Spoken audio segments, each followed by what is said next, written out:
నిరుపేద వర్గాలకు సామాజిక భద్రత కోసం ఆసరా పెన్షన్ 200 ఉండగా తెలంగాణ రాష్ట్రం ఏర్పాటుతో కేసీఆర్ 10ంతలు 2000 రూపాయలకు పెంచారని మాజీ మంత్రి బీఆర్ఎస్ పార్టీ రాష్ట్ర ప్రధాన కార్యదర్శి జీవన్ రెడ్డి అన్నారు. జిల్లా కేంద్రంలోని బీఆర్ఎస్ పార్టీ కార్యాలయంలో జీవన్ రెడ్డి జగిత్యాల జిల్లా పరిషత్ తొలి మాజీ చైర్పర్సన్ దావసంత సురేష్ తో కలిసి విలేకరుల సమావేశంలో మాట్లాడారు. కాంగ్రెస్ పార్టీ ఎన్నికల్లో పెన్షన్ 2000 నుండి 4000 చేస్తామని, ఆడపడుచులకు 2500 ఇస్తామని చెప్పి కాంగ్రెస్ పార్టీ అధికారంలోకి వచ్చి 32 మాసాలు గడుస్తున్నా పెన్షన్ మంజూరుపై నిర్లక్ష్యం వహించారు ఆయన ఆగ్రహం వ్యక్తం చేశారు. ఆగస్టు 15 నుండి 7 రకాల పెన్షన్లో వృద్ధాప్య పెన్షన్, బీడీ కార్మికుల పెన్షన్ చేర్చలేదని, ప్రాధాన్యత ఇవ్వాల్సిన వృద్ధాప్య పెన్షన్ పట్టించుకోలేదని అన్నారు. ఆడబిడ్డలకు 2500 పెన్షన్ మాటేలేదని అన్నారు. కేసీఆర్ ప్రత్యేకంగా బీడీ కార్మికులకు పీఎఫ్ చెల్లించిన 52 ఏళ్ల తర్వాత వస్తుంది. బీడీ కార్మికులకు తోడు నిలవాలని దేశంలో ఎక్కడ లేని విధంగా కేసీఆర్ బీడీ కార్మికులకు 2000 పెన్షన్ ఇచ్చారని గుర్తు చేశారు.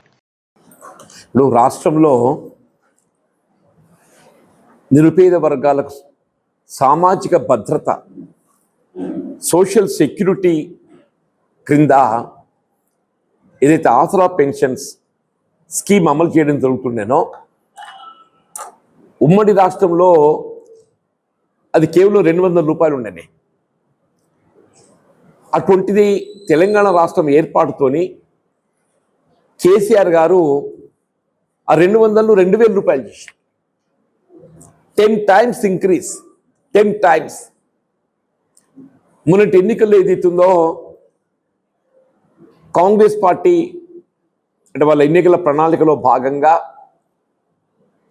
ఈ 2000 పెన్షన్ 4000 రూపాయలు చేయటం, అట్లా ఏదైతున్నదో ఆడబిడ్డలకు అందరికి కూడా 2500 పెన్షన్ సౌకర్యం కల్పించి చేయడం జరుగుతుందని చెప్పని పేర్కొనడం మనకు అందరికి తెలిసింది. సరే, రాష్ట్రంలో వీళ్ళ ప్రభుత్వం మార్పు, కాంగ్రెస్ పార్టీ రేవంత్ రెడ్డి గారు ముఖ్యమంత్రిగా అధికారానికి వచ్చి 32 మాసాలు గడుస్తుంది. ఈ 32 మాసాలలో ఇప్పుడు 2000 రూపాయలు 4000 రూపాయల పెన్షన్ చేయటం ఒక అంశం. వీళ్ళు 2000 4000 రూపాయలు చేయలేకపోవటమే కాకుండా వీళ్ళ అర్హతకు అనుగుణంగా ఏదైతే నూతనంగా పెన్షన్ మంజూరు చేయవలసినటువంటి ఒక ఆవశ్యకత ఉండేటువంటి ఒక పెన్షన్స్ కూడా ఈ 32 మాసాలకి వెళ్ళి ఇగ్నోర్ చేసి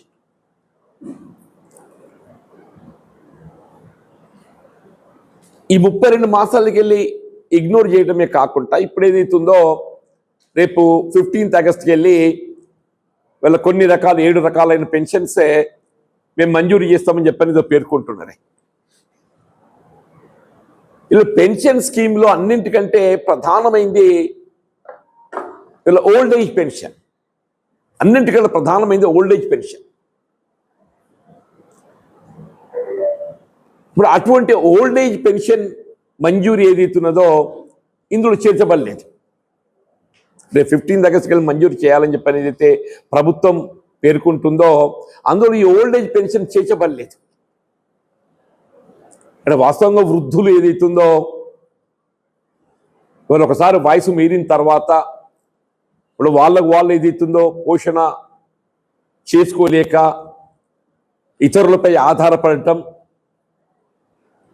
వీళ్ళ వైద్య సదుపాయ నిమిత్తం ఏదైతుందో వీళ్ళ మందులు ఇతరత్ర భారం ఆర్థికంగా పడటం, కాబట్టి ఎప్పటికీ ఏదైతే వృద్ధాప్య పెన్షన్కు ప్రాధాన్యత ఇవ్వడం అనేది మనం ఆరంభంకి వెళ్ళి కూడా గమనిస్తామని చెప్పంటారు. అటువంటి వృద్ధాప్య పెన్షన్ను ఈ నూతనంగా మంజూరు చేయాలని చెప్పిన రేపు ఏదైతే ప్రభుత్వ ప్రకటన అందులో చేర్చబడలేదు. అంటే ప్రభుత్వం పనితనం ఏ విధంగా ఉంది అనేది మనం అర్థమవుతుంది కదా. సమాజంలో కన్న తల్లి ఎంత గౌరవనీయమైనటువంటి పాత్ర పోషిస్తుంది, ఆ వృద్ధులు ఏదైతుందో వాళ్ళని నిర్లక్ష్యం చేస్తుందో కన్న తల్లి అవ్వను, వాళ్ళ అవ్వను తాతలను నిర్లక్ష్యం చేస్తున్నావు. ఈడ బిడ్డను తోడు నిలవాల్సిన ప్రభుత్వం ఏదైతుందో కళ్యాణ్ లక్ష్మి కేసీఆర్ గారు ఏదైతుందో ఒక మేనమామగా భావించిందే, ఒక మేనమామగా భావించింది, తాతగా భావించిండ్రు.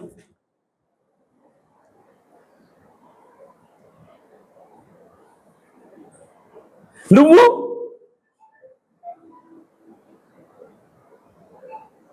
చివరికి ఎక్కడ పట్టుకొచ్చిండు? ఆ వృద్ధులు ఏదైతుందో ఇవాళ నిరాశతో ఎవరు మీకు జవాబు చెప్పలేకపోతాం. పొద్దున్న లేసి వస్తారు, రేపటికి సర్పంచులకు ఉన్నది గోస, రేపటికి సర్పంచులకు ఉన్నది గోస అని చెప్పంటున్నారు, కౌన్సిలర్స్కి ఉన్నది గోస. మీరు మూడు దాకా ఆశ పెడుతుంది కదా మాకు పెన్షన్ ఇప్పిస్తా అని చెప్పని. మా ముసలు మరి మేము మీకు అక్కడికి రామా, మేము లేదే మీరు వచ్చిందా? నువ్వు నూతనంగా ఆడబిడ్డలకి ఇస్తాను 2500 కార్యక్రమం అమలు ప్రక్రియ అది అడ్డే పోయింది. ఈ 2500 రూపీస్ స్కీమ్ ఏదైతుందో it's a newly proposed scheme by the Congress party. అది పక్కన అట్టే పోయింది, అది పక్కన పెట్టు. ఆన్ గోయింగ్ స్కీమ్స్ ఇవి. నేనేంటో ఈ 3 on going schemes: old age pension on going scheme, beedi కార్మికుల pension on going scheme, Kalyan Lakshmi Shaadi Mubarak on going scheme. ఈ 3 కార్యక్రమాలు ఏదైతుందో ఆన్ గోయింగ్ స్కీమ్సే కేసీఆర్ గారు ఆరంభింపజేసిన కార్యక్రమాలు అని చెప్పి అంటున్నాను. నువ్వు కొత్తగా ఆరంభింపజేస్తా అని చెప్పని ఏదైతే ఎన్నికల్లో వాగ్దానం చేసినో అది పక్కన పెట్టరు నాయన. నువ్వు కొత్తగా 2000, 4000 చేస్తా అని చెప్పానో అది పక్కన పెట్టు. ఈ 2 నువ్వు అదనం చేస్తానో పక్కన పెట్టు అంటున్నా. బట్ కేసీఆర్ గారు అమలు చేసినటువంటి 2000 వృద్ధులు, నిరాశ్రయులు,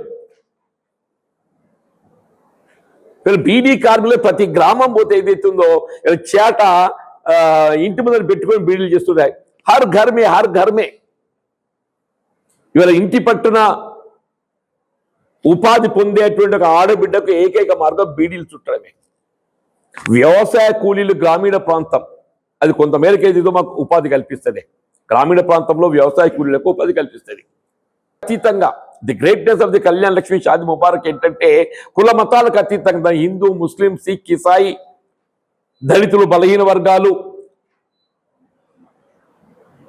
ఈబీసీ అనే తేడా తారతమ్యం లేకుండా అమలు చేయబడుతున్నటువంటి స్కీమ్ ఏదైతుందో కళ్యాణ్ లక్ష్మి షాదీ ముబారక్ అని చెప్పి అంటున్నా.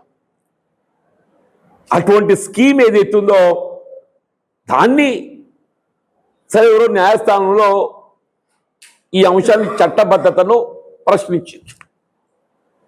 ప్రభుత్వం బాధ్యత ఏంటి? ప్రభుత్వం బాధ్యత ఏంటి? దాని చట్టబద్ధతను ఏదైతుందో రుజువు చేసుకొని ఆ కార్యక్రమాన్ని సఫలీకృతంగా కొనసాగింప చేయాలి కదా. వాళ్ళు ఏంటంటే కనీసం కౌంటర్ దాఖలు చేయలేదు అంటున్నాను నేను. ప్రభుత్వం బాధ్యత ఏంటంటే ఎవరో క్వశ్చన్ చేసిందే ఆ చట్టబద్ధత ఏ విధంగా అనేది రూపకల్పన చేయబడ్డది అనేది ఏదైతున్నదో ప్రభుత్వం ఏదైతుందో న్యాయస్థానాన్ని నివేదించాలి. అది నిధులు ఏ విధంగా సమకూర్చబడుతున్నాయి, అది ఏ విధంగా దాన్ని స్కీమ్ రూపకల్పన చేయబడ్డది అన్నాడు. మరి హైకోర్టులో అడ్వకేట్ జనరల్ ఉంటాడా? లక్షల వేతనాలు తీసుకుంటారు. ప్రభుత్వ న్యాయవాదులు ఏదైతుందో లక్షల వేతనాలు తీసుకుంటారు. లక్షలు అని చెప్పి అంటున్నాను నేను, వేలు కాదు. వాళ్ళు కనీసం కౌంటర్ కూడా దాఖలు చేయలేకపోవడం ఏంటే? అంటే ప్రభుత్వం ఎంత నిర్లక్ష్యంగా ప్రవర్తిస్తున్నది, ప్రభుత్వం ఎంత నిర్లక్ష్యంగా ప్రవర్తిస్తుందని చెప్పి అంటున్నా. ఇప్పుడు కేవలం but for not filing counter ఏదైతుందో ఇలా కళ్యాణ్ లక్ష్మి షాదీ ముబారక్ కార్యక్రమం అమలు నిలిపివేయబడ్డదా? Shame on the part of the government, shame on the part of Revanth Reddy. ఆడబిడ్డల పట్ల నీ ఆలోచన విధానం ఏ విధంగా ఉందే? నిరుపేద వర్గాలకు చెందిన ఒక ఆడబిడ్డ పెళ్లి, నిరుపేద వర్గాలు తోడు నిలిచే కార్యక్రమం దశాబ్ద కాలం పైకి అమలవుతుంటే దాన్ని నువ్వు సమర్థించుకోవటము, కనీసం జవాబు దాఖలు చేయలేకపోవడం అంటే అసలు రేవంత్ రెడ్డి ముఖ్యమంత్రి కొనసాగే నైతిక హక్కు లేదని చెప్పండి. నువ్వు ఎప్పుడైతే కళ్యాణ్ లక్ష్మి షాదీ ముబారక్ అంశాన్ని దాని చట్టబద్ధత న్యాయస్థానంలో ప్రశ్నింప చేయడం జరిగిందో, ఇలా హైకోర్టు మధ్యంతర ఉత్తర్వులు జారీ చేయడానికి ఒకే ఒక కారణం. హైకోర్టు మధ్యంతర ఉత్తర్వు ఏదైతుందో కళ్యాణ్ లక్ష్మి షాదీ ముబారక్ కార్యక్రమం అమలు నిలిపివేయటానికి ఒకే ఒక కారణం, ప్రభుత్వం జవాబు దాఖలు చేయలేకపోవటమే. ఆ షాదీ ముబారక్ కళ్యాణ్ లక్ష్మి ఏదైతుందో అది వెంటనే ఏదైతుందో ఆ ఉత్తర్వులు ఏదైతే హైకోర్టు మధ్యంతర ఉత్తర్వులు జారీ చేసిందో వాళ్ళు తొలగింపజేసి చెంపలేసుకో